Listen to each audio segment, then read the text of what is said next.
Pagkatapos ay sumagwa na rin kami papunta dun sa spot. Sila lang pala. Dalawa nga lang pala yung sagwa na nadala namin. Malayo-layo din yun, kaya eto, video-video muna tayo. Ang ganda ng dagat, napakalinaw.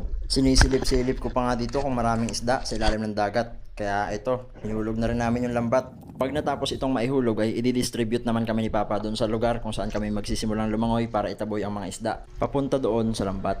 Dito ay nagsimula na akong lumangoy. Tingnan nyo ang lino ng dagat. Ang ganda. Pero parang madalang ang isda.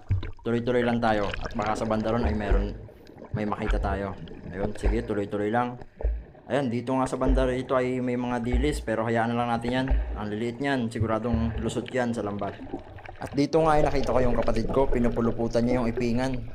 Mahirap na, baka makawala pa.